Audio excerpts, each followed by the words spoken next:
यहाँ 1000 फीट तक पानी नहीं मिलता था, उसी गांव का वाटर लेवल आज 5 फीट नीचे है। पहले जीवन में साहब पानी था नहीं, हम फरार हो गए तो जंगल में ढूंढते, लूटपाट, मारपीट, पकड़ धकड़ करते रहते फरारी में। पैसा कहाँ से आता? मैं महाराजपुरा गांव की जब कहानी सुनाता हूँ तो मेरी आंखों में आंसू आ जाते हैं। पहले तो गेहूँ मिलता ही नहीं है, देवतन को। अब भैंसे गेहूं खा रही है, भैंस तुम्हारी तो गेहूँ खा रही है, भैंस माला माल हो गए। माला माल है, कभी कोई बात कमी ना रही। चले जहाँ सबे जल से ही जीवन है। हाँ जी, एक महीने के अंदर 62 महिलाएं विधवा हुई थी। और आपके परिवार में शादी करता थी जंगल में 15 साल हो गई, फिर 7 साल जलब हो गई, कितना शादी होती। नमस्कार, मैं सरोज कुमार द सभा में एक बार फिर से सभी का स्वागत है। मित्रों, चंबल सीरीज में प्रस्तुत है आज एक और गांव की कहानी। कोई 250 साल पहले राजा अमौलिक पाल ने एक गांव बसाया। बासिंदों ने अपने महाराज के सम्मान में गांव का नाम महाराजपुरा रख दिया। राजस्थान के करौली जिला मुख्यालय से कोई 80 किलोमीटर दूर महाराजपुरा गांव। गांव में पानी था, हरे भरे जंगल थे, उपजाऊ जमीन थी, खेती शुरू हो गई, पशुपालन शुरू हो गया और बासिंदों का जीवन खुशहाल चलने लगा। मगर वक्त बदला, राज बदला और देश आज़ाद हुआ तो आधुनिक विकास की हवा भी बहने लगी। उस हवा के झोंके इस इलाके में भी पहुँचे। आपको पता होना चाहिए कि राजस्थान के धौलपुर और करौली जिले अपने बेशकीमती लाल पत्थर के लिए पूरी दुनिया में मशहूर है। जहाँ भी आपने लाल पत्थर की इमारतें देखी होगी, इन्हीं 2 जिलों की ज़मीन से खोदकर पत्थर लगाए गए हैं।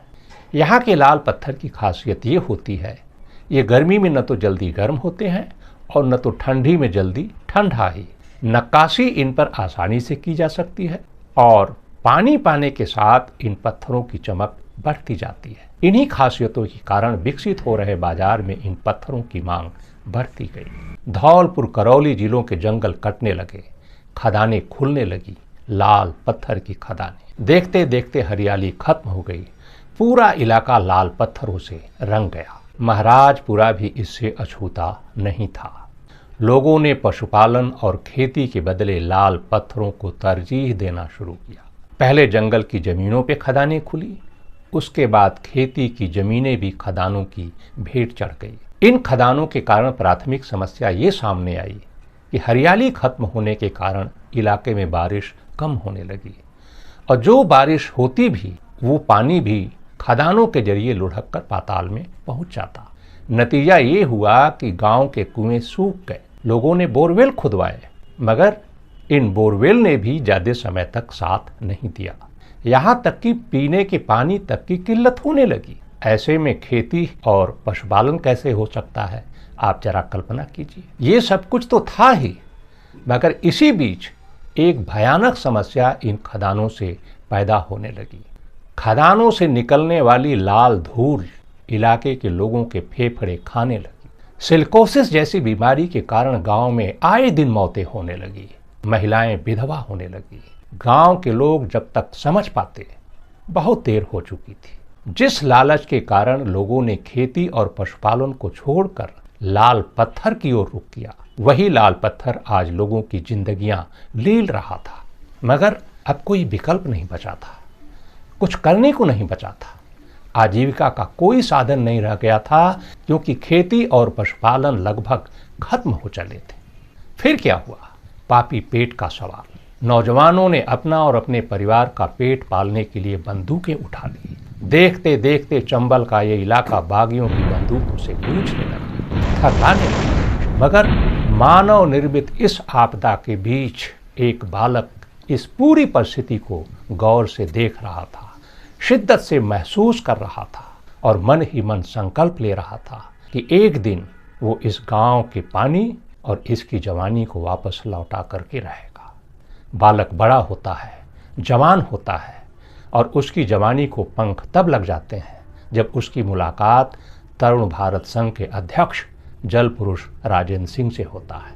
राजेंद्र सिंह के नेतृत्व और निर्देशन में गांव के बुजुर्गों के साथ बैठक होती है और निर्णय होता है कि गांव के तालाब को पुनर्जीवित किया जाए। गांव के लोगों ने मिलकर जन सहयोग से इस तालाब के पुनर्जीवन का काम शुरू किया। धानी का तालाब की पालें ठीक की गई, उसकी गाद साफ की गई और पहले ही मानसून में तालाब लबालब भर गया। तालाब के बनने के साथ ही इस गांव में शुरू होती है बदलाव की कहानी। इस एक तालाब ने, धानी के तालाब ने, इस पूरे गांव की तकदीर को बदल कर रख दिया। फिर से खेती शुरू हो गई, पशुपालन शुरू हो गया, जंगल हरे भरे हो गए, चारागाह हरे भरे हो गए और लोगों के चेहरे भी खिल उठे। जिस गांव में बच्चे कुपोषण का शिकार हुआ करते थे, आज उस गांव के बच्चे अच्छे स्कूलों में पढ़ाई कर रहे हैं। आपको जानकर हैरानी होगी, इस छोटे से गांव में जहां लगभग 100 परिवार रहते हैं, लगभग 1500 बीघे जमीन पर खेती हो रही है। आप सोचिए, आज की तारीख में प्रत्येक परिवार की औसत सालाना आमदनी 8 से 8.5 लाख रुपए है। और ये सब कुछ सिर्फ इसलिए संभव हो पाया क्योंकि गांव में पानी आ गया, गांव पानीदार हो गया। पानी ने पूरे गांव के सामाजिक, आर्थिक, सांस्कृतिक और प्राकृतिक परिदृश्य को बदलकर रख दिया।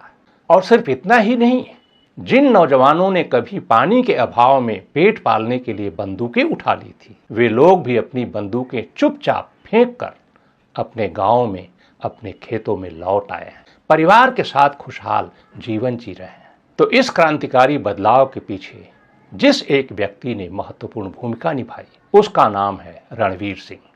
तो आज हम रणवीर सिंह से जानेंगे कि आखिर इतना बड़ा बदलाव, इतना बड़ा क्रांतिकारी बदलाव कैसे संभव हो पाया। रणवीर सिंह जी बताइए, महाराजपुरा में ये बदलाव कैसे शुरू हुआ? आप तो यहीं के निवासी हैं। देखो, आज से 50 वर्ष पहले ये पूरा क्षेत्र, यहाँ बहुत हरे भरे जंगल थे और शुद्ध सदा नीरा नदियाँ थीं और लोगों की खेतीबाड़ी बहुत अच्छी होती थी, पशुपालन भी बहुत अच्छा होता था। धीरे धीरे लोगों ने क्या किया कि पानी का दोहन किया और जो पानी के जितने भी परंपरागत जल स्रोत थे और नए जल स्रोत थे, उनके रखरखाव का काम नहीं किया और पानी का बहुत बड़ा संकट खड़ा हो गया था इस क्षेत्र के अंदर। मैंने मेरे जीवन में 3 बदलाव देखे हैं।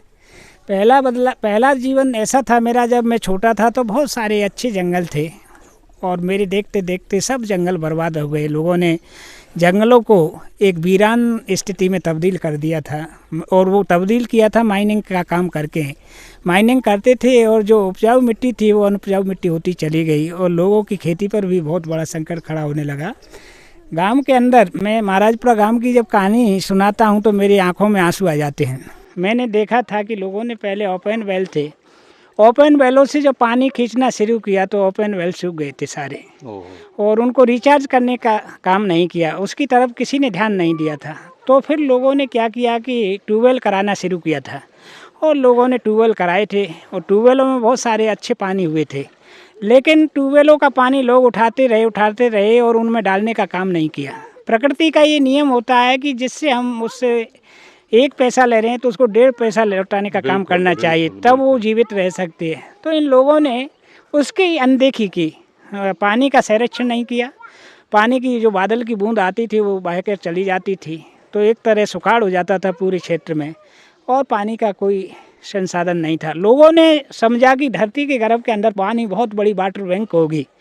जो हजारों वर्षों से धरती के गर्भ के अंदर पानी भरा हुआ था, उसका भी लोगों ने दोहन कर दिया, पूरा खींच लिया था और एक बूंद पानी की नहीं बची। लोगों ने हजार फीट तक बोरवेल कराए थे। महाराजपुरा गांव के अंदर करोड़ों रुपए के बोरवेल कराए थे लोगों ने, लेकिन सब सूखे गए थे। तो पैसे कहाँ से लाते थे इतना? और पैसे एक तो माइनिंग का काम करते थे, उससे लाते थे। और माइनिंग में मैंने बताया था कि माइनिंग से सिलिकोसिस की बीमारी होती थी, तो हमारी महिलाएं विधवा हो जाती थी और छोटी उम्र में ही विधवा हो जाती थी। मैंने ये देखा कि एक गांव में इस माइनिंग से उनके फेफड़े खराब होने से और एक महीने के अंदर 62 महिलाएं विधवा हुई थी उस ज़माने में। तो जब ये उन्होंने सोचा कि ये तो जीवन पर बहुत बड़ा खतरा है, इससे तो हमारी उम्र भी बहुत कमज़ोर होती चली जा रही है और जितना पैसा हम माइनिंग से कमाते हैं उससे दूना पैसा हम अपने शरीर स्वास्थ्य के लिए लगा देते हैं, तो हमारे बच्चों पर भी कर्ज हो जाता है।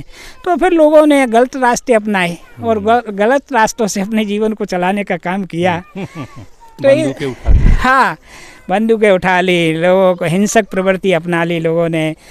तो फिर क्या हुआ कि तरुण भारत संघ इस क्षेत्र में आया। मैं तरुण भारत संघ से जुड़ा। मैंने इस गांव, मेरे गांव का तालाब है और मैंने 100 गांव के अंदर 100 परिवार हैं, सब 100 परिवारों को तैयार किया। और गांव के कुछ जो बहुत अच्छे लोग हैं, जैसे डूलेराम है, कुंवर राज है, और भी सारे बहुत सारे लोग हैं, उन्होंने पूरे गांव को तैयार किया था। और पूरी कम्युनिटी पर से 100 परिवारों का इसमें हिस्सा है। तो डूलेराम जी से अभी बात करेंगे हम, जी मिलेंगे। हाँ, डूलेराम है, कुंवर राज है। तो उन्होंने ये सब लोगों से पैसा इकट्ठा किया। तरुण भारत संघ का नियम है काम करने का कि 1/3 गांव लगाता है, 2/3 संस्था सहयोग करती है। तो ये तालाब बन के तैयार हुआ और पहली बारिश में ही जब तालाब बन गया तो जितने भी लोगों ने करोड़ों रुपए खर्च किए थे बोरवेल ट्यूबवेल कराने में, वो सब में पानी आ गया था। और अभी तो आप देखेंगे गांव का जो वाटर लेवल है वो मात्र 5 फीट नीचे है वाटर लेवल। वाह, क्या बात है। हाँ, जहाँ 1000 फीट तक पानी नहीं मिलता था, उसी गांव का वाटर लेवल आज 5 फीट नीचे है। तो इससे बड़ी और क्या बात होगी। लोगों ने ये सारा परिवर्तन तरुण भारत संघ के सहयोग से अपने हाथों से किया है। लोगों ने काम किया है। अभी लोग 3 फसल लेते हैं पूरे गांव के अंदर। 1500 बीघा जमीन पर 1000 एकड़ जमीन पर खेती होती है गांव के अंदर। 1000 एकड़ जमीन पर खेती होती है। 1500 बीघा जमीन पर गांव के अंदर खेती हो रही है। और हर परिवार में ऐसा कोई परिवार नहीं है, छोटे से छोटा परिवार जिसका पशुपालन 1 से 2 लाख रुपए की आय है। हर परिवार की दूध बेचते हैं लोग। बच्चों का खान पान सुविधा है, बच्चों को पढ़ाने लगे हैं। दूध यहीं बसें आती हैं, यहीं से ले जाते हैं बच्चों को पढ़ाने। पूरा एकदम सब कुछ पूरा बदलाव आ गया। एक तालाब ने सब कुछ बदल कर रख दिया। जो महिलाएं बेचारी, देखिए ये भैंसें, कितनी सुंदर भैंसें। ये भैंसें सब यहाँ के लोगों की हैं। अब ये भैंसों की चमड़ी बता रही है कि गांव के अंदर क्या है। कितने बिल्कुल बिल्कुल पहले बहुत दुबली पतली भैंसें हुआ करती थी, 2-3 लीटर दिन में दूध देती थी। आज यही भैंस 10 से 12 लीटर दूध देने का काम कर रही हैं। बिल्कुल। और जो महिलाएं बेचारी कुपोषण की शिकार हुआ करती थी, प्रसव के समय बहुत सारी महिलाएं मर जाती थी, क्यों? अच्छा खान पान नहीं मिलता था। वो सारी महिलाएं अब आप देखेंगे उनमें परिवर्तन आ गया, उनको अच्छा खान पान मिल रहा है, दूध दही का खाना मिल रहा है। तो इस तरह से पूरे क्षेत्र में बदलाव आया और एक तरह से हरियाली परिवर्तित हुई। पूरा जो सूखा इलाका था वो हरियाली में परिवर्तित हुआ है। तो गाँव अब समृद्धि की तरफ है, हरियाली और खुशहाली की तरफ है पूरा। और भी हम गांव के एक हैं, उनसे बात करते हैं। आपका शुभ नाम क्या होगा? मेरा नाम विक्रम सिंह गुर्जर है। विक्रम सिंह गुर्जर जी। तो विक्रम जी, आप तो बड़े देख करके ही काफ़ी स्वस्थ लग रहे हैं जी। तो ये स्वास्थ्य के पीछे का कारण क्या है? स्वास्थ्य का ये तो मेरा, वैसे तो मैं आर्मी में हूँ। अच्छा, आप आर्मी में? हाँ जी। तब तो आपसे बात करना ठीक होगा कि नहीं होगा? ये बिल्कुल बिल्कुल, मैं यहीं का रहने वाला हूँ और मैं आपको इसके बारे में यहाँ बताऊँगा कि यहाँ इस तालाब से कितना यहाँ बदलाव आया है। जी जी, बिल्कुल बताइए जी। तो जैसे पहले ये तालाब यहाँ नहीं था, पानी की समस्या उत्पन्न हो गई थी, तो यहाँ पे पानी बहुत नीचे तक चला गया था, जल स्तर था बहुत ही नीचे चला गया था। तो आज ये पहले ऐसी समस्या हो गई, खेती भी नहीं होने लगी थी, तो खेती भी बंद हो गई थी होना, तो जिससे क्या है लोगों की आर्थिक स्थिति बड़ी कमज़ोर होती चली गई थी। बिल्कुल जी। तो लेकिन धीरे धीरे जब तरुण भारत संघ का हमारे गांव को पता चला और मेरे अंकल हैं, इन्होंने यहाँ के इसके बारे में हमारे लोगों को, गांव के लोगों को जागरूक किया था। तो जिसके बारे में हमें पता चला कि इस तालाब, ये पानी अगर यहाँ पे हम ये रोक सकते हैं इस पानी को, तो कितना बड़ा काम हो सकता है और हमारी आर्थिक स्थिति और सब चीज़ हर तरीके से हमारे लिए बहुत ही सुविधा हो सकती है इससे। लेकिन जब ये एक बार काम स्टार्ट हो गया और ये तालाब बंद गया, तो अभी तो ये बहुत ही अच्छा हमारे गांव के लिए इतना बहुत वो हो गया कि हर अच्छी फसल होने लगी है। हर तरीके से जो नीचे का जल स्तर है वो पानी ऊपर आने लग गया है। तो मैं तो यही कहना चाहूँगा, इस पानी से हमारे गांव में हर तरीके से बदलाव आ गए हैं। आर्थिक स्थिति में बहुत ही अच्छी सुख समृद्धि बहुत ही, इस वजह से बहुत ही बदलाव आया है।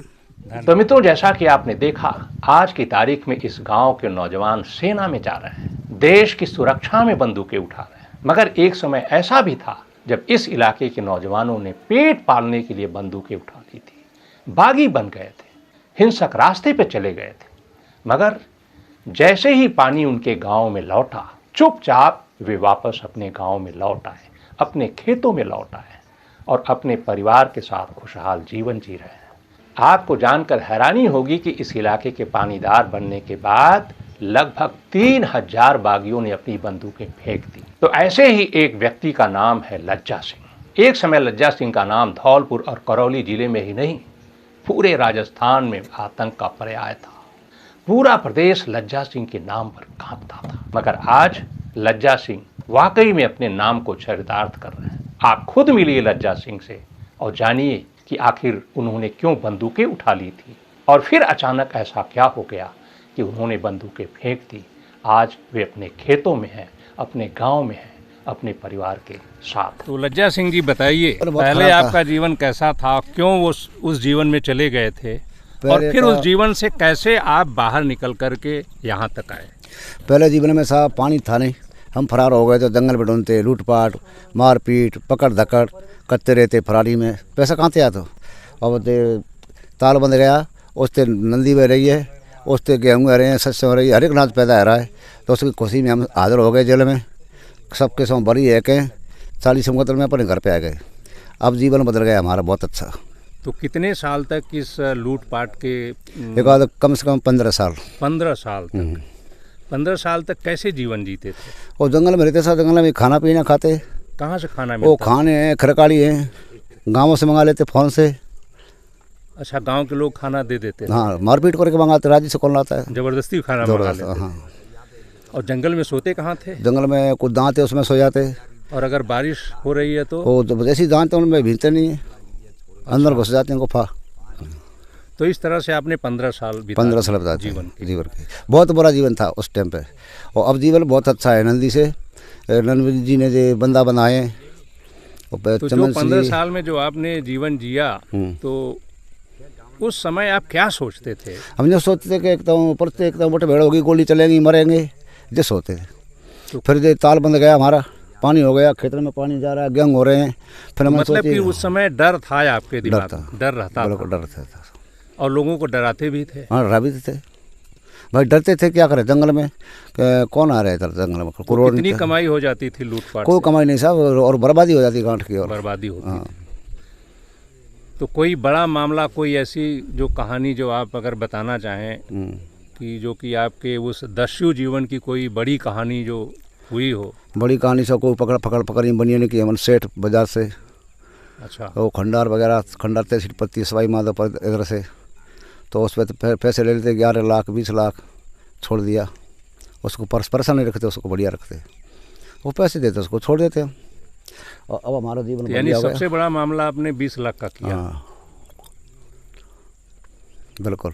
तो इस पानी की तरफ पानी। फिर कैसे लौटे? अब पानी की नंदी बह रही है साहब, जमीन हरी है, तो उसकी तरफ देख के नहीं, नहीं तो कैसे मतलब कि आए, किसने मतलब कि कैसे आपको लगा कि? ये संस्था वाले आते हैं, राजेंद्र जी हैं, चंद्र प्रकाश जी, रणवीर जी। नहीं, आप तो जंगल में रहते रहे होंगे, तो आपको कैसे पता नहीं, चला? भेड़े हो जाते साहब। अच्छा हाँ, अंत भी कहाँ पानी काम कराए तो भाई भी देखा है हम, अच्छा। अलवर के पास देखा है, तो केला देवी डांग में देखा है। तो देख के नहीं ऐसे ही फिर यहाँ काम है उठा, तो फिर हम सोच लिया, तो सरेंडर हो गए। सरेंडर होकर हम हाजिर हो गए, सरेंडर किया आपने? हाँ तो सब के सब बरी हो गए। जी। यानी कि जब आपका पानी देख करके मन बदला, मन बदला। फिर आपने जो है, हाँ। अब आपको लगा कि अपने गांव में अपने घर पे रहकर अच्छी जिंदगी हम जी सकते जी हैं। सकते हैं। तब हमारा आपने उसको जो है छोड़ दिया छोड़ दिया। अब हमारा और जीवन आपने बदल जो है गया। सरेंडर कर दिया हाँ। कोर्ट में हाँ, जाकर। कोर्ट में। अब हमारा जीवन बदल गया। कितने मामले थे आपके ऊपर? 40 मामले सब खत्म हो गए? एक चल रहा है, सब खत्म। एक चल रहा है, बाकी एक- सब खत्म हाँ। हो गए। और परिवार में कौन कौन लोग हैं अभी? भाई हैं, भाभी हैं, भतीजे हैं, सब भी हैं। और आपके परिवार में शादी? आपने नहीं, शादी नहीं नहीं की? की। यानी कि शादी करता थी जंगल में, 15 साल हो गई, फिर 7 साल जेल में हो गई, किधर शादी होती। यानी कि एक जो है जो बहुत बड़ा जीवन का मतलब कि बहुत पछतावा है। कठिन का जीवन, अब चैन का जीवन। तो पानी जो ताल बंदे थे, चैन का जीवन है, बहुत आनंद है। अब पानी भरे हैं, नहाओ धो, खेतों में दो, भैंसियाँ पानी पी रही हैं। अब बहुत अच्छा काम हुआ है, उससे हमारा मन शांति पकड़ गया। अब तो क्रांति से शांति की तरफ आप जो है लौट आए। हाँ। अब आनंद है अब जीवन। आनंद है जीवन। तो चलिए, बहुत बहुत धन्यवाद। तो महाराजपुरा के ही इसी गांव के एक और व्यक्ति हैं, इनसे भी बात करते हैं और जानते हैं कि इस तालाब ने इस गांव में किस तरह से बदलाव लाया और इसके बारे में क्या सोचते हैं। आपका शुभ नाम क्या होगा? मेरा नाम राम सहाय साहब। राम सहाय। हाँ तो ये जो तालाब बना है, हाँ जी, इसके पहले और इसके बनने से आप क्या बदलाव देख रहे हैं? और इससे बहुत बदलाव हुआ है साहब। यूँ समझो कि पहले तो ये सब खेती हत्ती जिनमें बाजरो है जातो और कुछ नहीं होतो, बरसात की टाइम में बाजरा हो जातो और कुछ नहीं हो तो, गेहूँ सरसों कुछ नहीं हो तो। अब जो तालाब बंधो जिन्ना से धाप के गेहूँ है मसक्यो, सरसों है रही हैं, मवेशी हमारी 2-2 3-3 1-1 राखते, क्यों चारे की पूर्ति नहीं होती।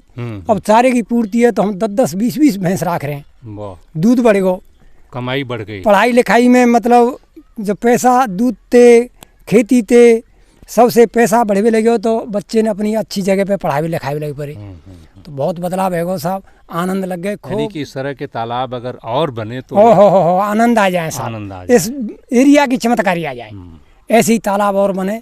तालाब के बारे में ज्यादातर लोग जो जिनके घरों में नल से पानी आता है वो लोग जानते नहीं है, तो नहीं हमारे यहाँ तो साहब सब आप लोगों की बात से जो है लोगों को पता चलेगा कि तालाब हमारे क्या काम करते हैं। हमारे तालाब बनने से फिर हमने केवा सुनी करी तो भूलखरे में भी तालाब बंधो, क्योंकि हमारे देख के नहीं अच्छा काम मिलो, अच्छी पैदा फसल मिली, तो हमने कई बिनते तो भूलखरे में बंधे गो, एक साहब कोरीपराम बंधे गो, तो देखें तालाब हमारी जी गाँव में सगन में है गया। अब एक तालाब और है सगल उपरा और बन जाए तो हमारी जी 4-5 गाँव में तालाबन से आनंद आ जाए। वाह वाह, हाँ जी, बहुत बहुत धन्यवाद। बहुत अच्छा काम है, बहुत ही अच्छा काम। जले जहाँ सब है, जल से ही जीवन है।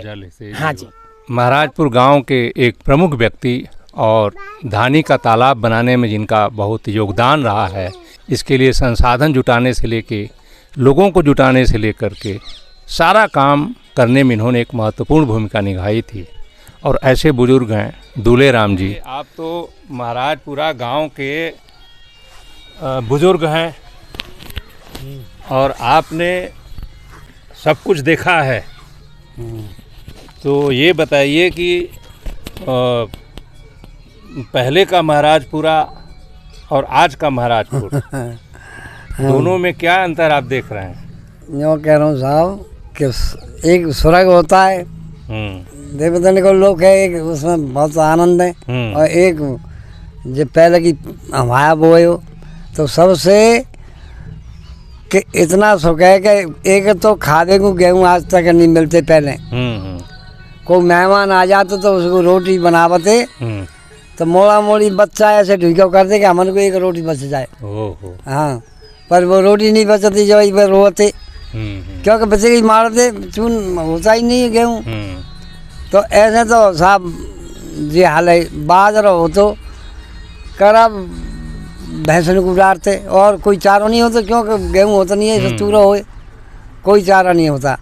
और ब्याह भैंसों को डालते सो दूध नहीं देती, बात कछू नहीं का देती, फिर लग जाती, ऐसा हाल है। अब साहब जब से बंदा बंधवाए, हम पहले बंधवाए राजेंद्र जी ने एक पोखर, फिर बात देख के हमारा मन करो मैंने कि हम बंधवाए, इन्हें कहीं पूरा काम होए मुद्दे तो हम सहयोग कर सकते हैं। हमारे साहब पूरे गांव की हमने 2-3 ने उगाई करी, एक तो मैं हो और एक कुंवर राज भाई हो और एक वो राम साहब, पूरे गांव की उगाई करके हमने जब ऐसी 27 रुपया घर की ऐसी करी और संस्थान लगाए। फिर दूसरी साल हमने, क्योंकि वो ताल न के बाप आएगा पानी निगटे पे मैंने कि तो और ऊँचा उठावे, फिर साहब हमने 5000 रुपया घर की गाँव ने करीब नहीं दे संस्था भाई दे, खाली 50,000 रुपया सब पानी इधर से उधर से पानी लाए, इसमें पानी कमी आई मैंने जगह दे। फिर जब बंधवाया, फिर तीसरी साल फिर उगाई कर गए और फिर संस्थान दे, फिर बंधवाया। अब तो साहब जो मानो कि हमारी भैंस गेहूँ ना खा रही, दूध बाजे चाह रही हैं चाहते, और पहले से गेहूँ मिलते ही नहीं है, देखो तन को अब भैंसे गेहूँ खा रही हैं, भैंस तुम्हारी तो गेहूँ खा रही है, भैंस माला माल हो गए, माला माल है, कदे कोई बात कमी ना रही।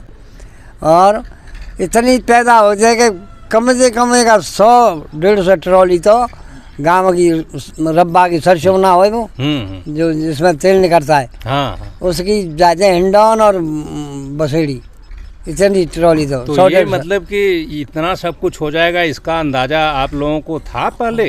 कैसे? नहीं है यो जो वो ये- एक साल में पर गो, एक साल बंधवाएंगे। नहीं इतना जो सब पैदा होने लगा, हाँ। गेहूं भैंसे खाने लगी, हाँ। सारे लोग माला माल हो गए, हाँ तो क्या इस बात का अंदाजा था कि ऐसा हो जाएगा ये तालाब बनाने से?